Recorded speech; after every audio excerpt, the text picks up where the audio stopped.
On October 8th, Netflix's Greg Peters looked investors in the eye and told them the company came from a deep heritage of being builders, not buyers. 8 weeks later, Ted Sarandos announced an $82.7 billion deal to acquire Warner. That is not a strategic pivot, that is a confession disguised as a press release. Netflix promised to democratize cinema by destroying the studio system's gatekeeping power. But the Warner deal exposes the truth buried beneath 2 decades of disruption rhetoric. Netflix didn't want to liberate entertainment, it wanted to own it. The question isn't whether Netflix betrayed its mission. The question is whether the mission was ever real. Netflix's origin story was intoxicating. A technology company would free audiences from theatrical tyranny. No release windows, no geographic constraints, no studio executives deciding what you could watch. By 2024, they were still performing this identity. They swore they weren't interested in acquiring linear assets. This wasn't corporate hedging, it was ideological branding. Netflix would remain pure, forever the outsider, proving big studios were obsolete. Ted Sarandos himself became the face of this fantasy. In 2023, he personally championed a $70 million restoration of Hollywood's Egyptian theater. Built in 1922, the theater was a monument to cinema's golden age. Netflix didn't just restore it, they reopened it with 70mm projections and Q&As with auteurs. Sarandos stood on that stage and presented Netflix as the savior, a curator protecting film heritage while everyone else strip-mined it for content. The message was unmistakable. We're not like them. We love cinema. But between October and December, the illusion broke. Netflix realized that licensing content meant begging competitors who were becoming aggressive. Disney, Amazon, Apple, they all controlled their own libraries. Netflix was the only giant still renting. Ownership wasn't just an asset, it was survival.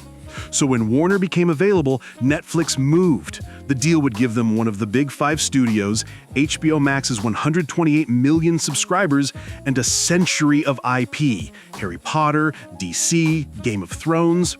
But the industry didn't just watch this happen, they panicked. On December 8th, just days after Netflix signed the deal, Paramount launched a hostile, desperate $108 billion bid to steal Warner away. Think about that.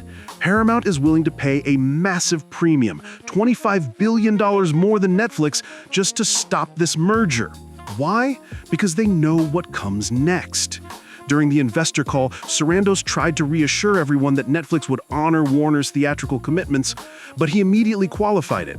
Release windows would evolve to become much more consumer-friendly. Translation: shorter windows, streaming priority.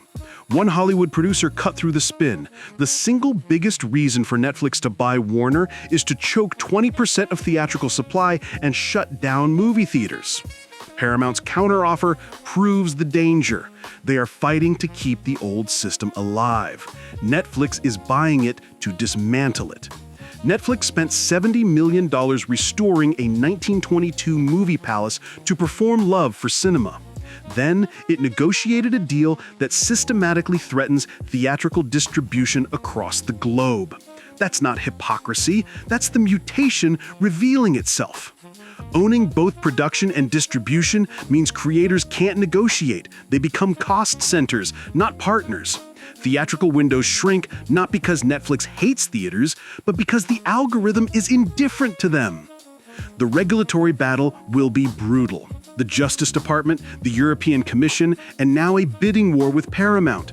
But whether the deal closes or Paramount outbids them, the pretense is dead. Netflix's acquisition attempt is the moment a disruptor officially became the institution it promised to replace. The architectural irony is exquisite. The company that built its brand on liberating audiences from studio control now wields more power than any studio in history. The Egyptian theater didn't save cinema. It was a $70 million apology in advance for what they were already planning to do. When disruption always ends in monopoly, was it ever about freedom, or was it just about who gets to own the cage?